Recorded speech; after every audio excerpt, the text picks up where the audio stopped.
जय श्री हरि। भक्तगणों, आप सभी का स्वागत है।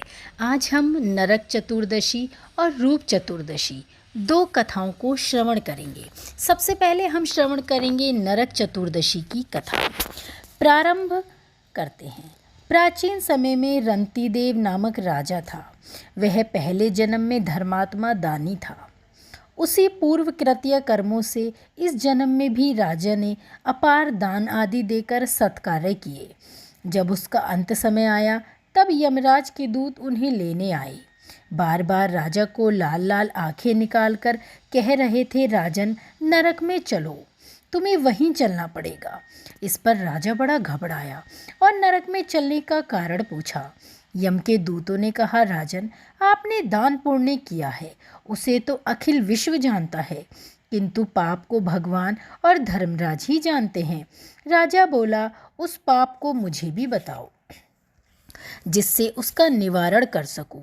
यमदूत बोले, एक बार तेरे द्वार से भूखे से व्याकुल एक ब्राह्मण लौट गया, इससे तुझे नरक में जाना पड़ेगा। यह सुनकर राजा ने यमदूतों से विनती की कि मेरी मृत्यु के बाद सद ही मेरी आयु 1 वर्ष बढ़ा दी जाए। इस विषय में दूतों ने बिना सोच विचारे ही इसे स्वीकार कर लिया और राजा की आयु 1 वर्ष बढ़ा दी। यमदूत चले गए। राजा ने ऋषियों के पास जाकर इस पाप से मुक्ति का उपाय पूछा।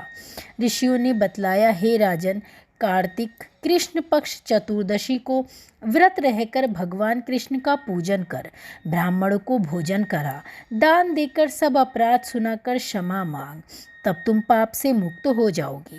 कार्तिक कृष्ण पक्ष को चतुर्दशी आने पर राजा नियम पूर्वक व्रत रहा और अंत में विष्णु लोक को प्राप्त हुआ। बोलिए नरक चतुर्दशी की जय। अब हम सुनेंगे रूप चतुर्दशी की कथा। यह चतुर्दशी कार्तिक कृष्ण पक्ष में आती है। इस दिन सौंदर्य रूप श्री कृष्ण की पूजा करनी चाहिए। इस दिन व्रत भी रखा जाता है। ऐसा करने से भगवान सुंदरता देते हैं।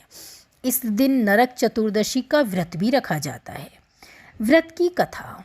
एक समय भारतवर्ष में हिरण्यगर्भ नामक नगर में एक योगीराज रहते थे। उन्होंने मन को एकाग्र करके भगवान में लीन होना चाहा, अतः उन्होंने समाधि लगा ली। समाधि लगाए कुछ ही दिन बीते थे कि उनके शरीर में कीड़े पड़ गए। बालों में छोटे छोटे कीड़े लग गए, आँखों में, रो में, भौहों पर जुएं जम गईं। यह दशा उन योगीराज की हो गई कि योगीराज बहुत दुखी रहने लगे। इतने में ही वहाँ नारद जी घूमते हुए वीणा और खरताल बजाते हुए आ गए। तब योगीराज बोले, हे भगवान, मैं भगवान के चिंतन में लीन होना चाहता हूँ, परंतु मेरी यह दशा क्यों हो गई? तब नारद जी बोले, योगीराज, तुम चिंतन करना जानते हो, परंतु देह आचार का पालन नहीं जानते, इसलिए तुम्हारी यह दशा हुई है। तब योगीराज ने नारद जी से देह प्रचार के विषय में पूछा। इस पर नारद जी बोले, देह आचार से अब तुम्हें कोई लाभ नहीं है। पहले तुम्हें जो मैं बताता हूँ उसे करना, फिर देह आचार के बारे में बताऊँगा। थोड़ा रुककर नारद जी ने कहा, इस बार जब कार्तिक कृष्ण पक्ष की चतुर्दशी आए तो तुम उस दिन व्रत रखकर भगवान की पूजा और ध्यान करना। ऐसा करने से तुम्हारा शरीर पहले जैसा स्वस्थ और रूपवान हो जाएगा।